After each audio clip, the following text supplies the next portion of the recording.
Hey, what is up, mortals? It is TheLuckyDerp here, and welcome to part 1 of What If Naruto and Menma Were Twins. Just want to greet you guys by saying sit back and relax. You're in for a treat. And so we begin. In a hidden building amongst the trees away from the village of Konoha, a family began to expand. Kushina Uzumaki screamed in agony as she delivered her children. "One more push, dear," said the elderly woman as she assisted in the birth, her spouse by her side holding her hand tightly. Then the cries of a child could be heard as a red-headed boy had come into this world. "Dear, it seems you weren't done. Push," said the woman as the shocking screams of the Uzumaki woman echoed throughout the walls of the delivery cabin. In quick succession, another boy had come into this world. This boy's hair blonde, like his father, but other than this, nearly indistinguishable from his brother. The two children, now swaddled, were passed to their elder parents, with joyful looks in their eyes. They gazed upon their newly built family. Menma was the name given to the red-headed boy by his father, while the woman spoke softly, brushing her boy's hair. Naruto. Tears ran down their faces as their moment of bliss reached its climax, but as with all good things, it must one day come to an end. The elder woman then picked up the children to take the two, while Lord Fourth proceeded to fix the seal that contained the Nine Tails. In a moment, bodies around began to drop as kunai flew through the air, eliminating all bystanders that assisted in the birth. "Forgive my interruption," said a masked man with a chilling tone, holding newborns in his arms roughly. "Fourth Hokage, step away from the Jinchuriki, or you will lose your children as soon as you got them." Their faces full of fear as their worst nightmare was coming true as soon as their dreams had been fulfilled. As a quick back and forth, the man launched the children upward to separate Yellow Flash from his wife. Suddenly, an explosion erupted in the birthing chamber, and Minato had barely escaped using his Flying Thunder God Jutsu, appearing in his home after putting his children down to safety. He wore his Kage cloak and left to save Kushina. Minato had succeeded to defeat the masked man and was in a rather precarious situation. The fox could not be stopped by regular means, and he did not have a sealing jutsu that could work without him losing his life. The chakra change from the female Uzumaki began to wane as Lord Fourth summoned a seal pedestal and began to wave hand signs. "This is the only way, Kushina!" His two boys cried as the Reaper Death seal was cast and the Kyuubi's chakra was divided between the twin boys. Minato Namikaze and his wife Kushina Uzumaki had given their lives on this day to stop the Nine-Tails Fox, and their sacrifice would forever be remembered in legend. The two boys now orphaned and were fed into a village that only viewed them as the demon fox that had once destroyed their home. One day as Naruto played in the park, he came upon two older boys bothering a young black-haired girl yanking on her scarf. Quickly, the boy reacted and reached out to help as he exclaimed loudly, "Hey, why don't you pick on someone your own size?" The blonde boy lifted his fist to fight, and when the larger of the two bullies walked up to begin their encounter, he stopped dead in his tracks. As a red-headed boy stood behind Naruto. The red-headed boy stood strong, his eyes fixed like a bullet with a hard expression.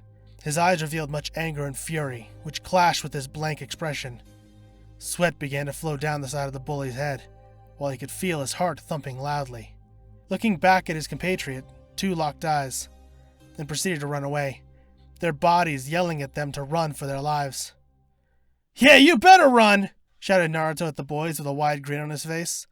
The black-haired girl with her gaze on the blonde, her cheeks turned red. Thank you," her words barely escaping her mouth. It seems the girl had immediately developed a crush on the blonde boy. "It's nothing, you know," said the youth while posing and giving a thumbs up to the girl. "Oh, your scarf," said the boy with quick succession as he bent over to pick up the red scarf that had been dropped by the girl. It's okay. You can keep it," flushing red as an apple before running away in embarrassment. "What's up with her?" questioned the blonde while looking back at his brother. "You'll never learn, will you, Naruto?" replied Menma as a small smile set on his blank face, his head shaking back and forth slowly. Hey, what's that supposed to mean? I'm gonna be the Hokage someday, so you better show me some respect, you know?" The red-headed boy began to laugh while the knuckle-headed ninja continued to rant for the duration of the conversation. Years then passed, and they faced their hardships together, finding strength in their brotherly bond. When it came time for the final exams of the Ninja Academy to pass on and gain the title of Genin, it was easy for Menma, as he was very disciplined and a prodigy while Naruto did not care much for his studies. Even though the blonde had grown strong physically, his lack of effort caused his downfall. In the end, Naruto's lack of chakra control caused him to fail the final clone test, which meant he would not graduate with his brother. Outside, Naruto sat on a swing and wanted to be alone. He grew slightly jealous of his brother. He was a genius. He barely needed to study, and girls wanted to be around him. Swinging as the sun set, Menma appeared to console his only relative. "Naruto, it's okay. You'll pass next time," placing his hand on the blonde's shoulder. The elder Uzumaki attempted to help, but it only frustrated the boy more. "Leave me alone, Menma!" shouted the blue-eyed boy, tears welling up. "I'm not a kid anymore, you know?" lifting his arm to wipe the tears away before they could escape him. "I don't need you babying me." Turning around, the boy ran away, leaving his brother alone as the swing rocked back and forth beside him. Naruto sat in silence on the roof of the academy, alone with his thoughts. His insecurities coming to the forefront. Maybe he was meant to be a loser, and what everyone in the village said was true about him. Though, before his mind could consume him, a voice finally broke the silence. "Psst! Hey, Naruto," said a white-haired man in a hushed tone. "Oh, it's you, Mizuki-sensei," responded a boy in slightly confusion of his voice. "What are you doing here?" questioned the blonde while wiping the wetness from his puffed eyes. "I'm sorry for what happened at the test. I have good news for you," said the Chunin as they placed his hand on his waist. "There's still a way you can become a genin, you know?" The boy's eyes lifted up upon hearing this and was told to steal the sacred scroll of the village, and that if he could master one of the jutsus within, he would graduate. That night, the boy went through with the plan, believing full-heartedly that Mizuki was telling the truth, unaware of his betrayal. In the forest, the boy sat studying the scroll with great detail, until he would go on to master the Shadow Clone Jutsu technique. The Hokage had mobilized some Chunin and Jonin to find Naruto and return the scroll back to its rightful place before it could fall into the hands of an enemy ninja. The first to come upon Naruto was Iruka, and after some interrogation, he came to the conclusion that the true traitor of the story was Mizuki. The white-haired Chunin then appeared to combat Iruka, and then planned to kill Naruto and take the scroll for himself. Before the two ninjas could fight, a red blur dropped from the trees, landing a hard kick in the middle of Mizuki's chest, sending him downwards. Tumbling down, the adult male stood and glared daggers at the sudden interference from the older twin. "Perfect! Now I can kill every last part of the demon fox!" He shouted while he reached backwards to pull a large folding shuriken and threw it with devastating spin and speed towards the Uzumaki brothers, shouted Academy instructor as he jumped to tackle the two boys out of the way, though the spinning blade did cut through the man's arm, ripping through his muscle. The ponytailed man bit down and groaned loudly while gripping the side of his arms. "Iruka-sensei!" the two boys said in unison as they got up and went to their teacher's aid. After some words, Iruka's blood continued to flow at an alarming rate, to the point his face went pale and his consciousness was lost soon after. The redhead was silent as he wrapped the Chunin's arm in a quick bandage, made from the fabric of his cloak.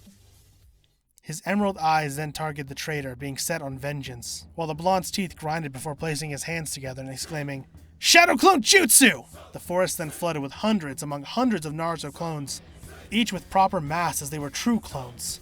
Menma's eyes widened, impressed by his brother's growth as a ninja, but the compliments would have to be said later. The two then quickly took care of Mizuki, beating him to the edge of his life, but stopped themselves as the man was reaching death's door.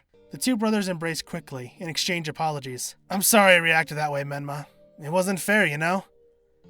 The blonde spoke while his eyes watered. "No, it's my fault, Naruto. I should have helped you more." The two then grabbed a hold of their sensei and brought him to the closest medical facility and brought Naruto before the Hokage. After explaining the situation, and Mizuki was properly interrogated, the two boys were congratulated on stopping the plans of a power-hungry man. Even though Naruto had fallen for his tricks, the fact that the two were able to course-correct in such an extent gave the Hokage the inclination to finally give Naruto the rank of Genin. The next day, it was time for a proper graduation. In the end, there were not enough students to constitute a new team to be formed, though this spot was taken by the red-headed Uzumaki, as his brother left with his new team, consisting of Sasuke Uchiha, Sakura Haruno, and their leader Kakashi. The red-headed boy stood silently in the middle of the academy classroom. After a few minutes, the sliding door to the room opened, revealing a man with a strange mask and light chestnut hair. "Menma Uzumaki?" asked the tall man as he approached the red-headed youth. "Yes, sir, I am Menma," replied the Uzumaki as he looked up, scanning the masked man, roughly on high alert as he was not yet informed of his future. "My name is Yamato. You will refer to me as Captain Yamato," said the masked man as he relaxed his palm on the blade that rested on his side. "Yes, sir," responded the rather confused boy. There were no more graduates. All teams were built. Was he going to be on a team all of his own? Come now, we have much to discuss. The brown-haired male turned around and led the boy out of the academy and towards the outskirts of the village. "This is as good a place as any," responded the masked male as he stood in the center of the clearing. The red-headed boy now on guard as he stood 15 paces from the brown-haired man. "Before we continue, I hope you understand that your strength needs to be examined before you can join us." Then things finally clicked. The mask and the aloof nature from the man could only mean one thing: the Anbu. It means that Menma was recruited right out of the academy to join the Shadow Squadron. The redhead smiled before getting in a combat position. "Very well, Captain," said the boy before shifting into a combat pose. In his mind, he was calculating his best course of action. The masked man had a large robe covering the body. The two stood still across from each other. Only the wind that whistled through the trees made any sound. Quickly placing his hands together, the boy created 3 clones that went 3 ways apart to attack the adult male. The clones attacked in unison, attempting to loosen the balance from the Jonin. But these clones were standard chakra illusions, and as such were dealt with quickly. Then suddenly a kunai shot through with blinding speed, electricity flowing through it as if it was imbued with chakra. "So that's your chakra nature. Interesting," thought the man after barely dodging the throwing blade. Following through with the attack, Menma then rushed Yamato. Upon reaching the Jonin, he stopped and spun around to attempt a leg sweep, though just as quickly the brown-haired male jumped to dodge. In response, the boy then shrank back and lifted his body with a handstand that transitioned to an upward kick that finally landed. Both his heels dug into the side of the man before his body transformed into a wooden dummy. "You're pretty fast," spoke Yamato as he appeared behind the redhead. Reacting to this, the Uzumaki male jumped high, twisting midair and threw 3 kunai charged with lightning. This then blocked as a wood barrier stopped the electro-charged metal, dead in their tracks. Then the barrier twisted and shot towards the bow sprouted with water from a geyser, the wood then sharpening in a spinning drill-like motion. The wood nearing its target, Menma had little to no time to react. In a sudden moment of desperation, his eyes suddenly turned a blood red, pupils sharpened like that of an animal. This in turn gave him a sudden boost in speed and power that allowed him to crush the incoming wood. A slight red aura began to build on the boy, but this was stopped dead in its tracks as suddenly a sealing jutsu was set on the boy to contain the power that was beginning to bubble to the surface. "That's enough," said Yamato, as he approached Menma and placed a paper seal on his forehead, stopping any momentum that it was built. This shocked the boy back to a normal state, the wooden seal above him vanishing from him, and the beast had been quieted. The chestnut-haired shinobi stood straight, placing his mask back to his face. "I've seen what I needed to see. Come." The man led Menma back to the village and into a dark room. When a light flashed above a frightened old man, his face wrapped in bandages, scars, and markings covering a great deal of his flesh. This man was truly frightening. "Lord Danzo, I have brought Menma Uzumaki as you requested." Yamato bowed his head before vanishing in a poof of smoke, leaving only the redhead and the old man that towered over the boy. "Finally, we meet. Now tell me, how strong is your will?" asked the man, his face as hard as stone. "Unrivaled," said the redhead, while he bravely looked forward, never breaking eye contact with the man. "Then I'll enjoy breaking it." Thank you all for indulging yourselves in the story thus far. Now there are a few more things I'd like to go over before the video ends. Firstly, we've got a primary channel called We the Celestials. We the Celestials is what we do here already, but their content centered around the crazy world and lore of My Hero Academia. So please check out over there if you're feeling in the mood for a roller coaster of quirky content. We also have another relative to our channel, Anime Deep Dive. Anime Deep Dive goes deep into the facts and lore of a wide variety of anime. It's sure to expand your weeb knowledge of all kinds of series guaranteed. I'd like to let you all know that on behalf of We the Celestials, I'd like to thank everyone involved in the production of today's awesome content. Their details will be in the description below. If you're perhaps interested in what we do here at WTC, then I'd like to extend an invitation to join the team. The only caveat being is we only accept members 16 or older to join our crew. You can find us on our Discord, which you can locate in the description below. Our Discord is an all-around fantastic place to be. Whether you're a fan or looking to join our band of misfits, all you gotta do is hit up the recruitment server and sign up for whichever category of work that fulfills your interest. We're always looking for members to join us. Well, that's it from us for today's video, so thank you all for watching and have a great day.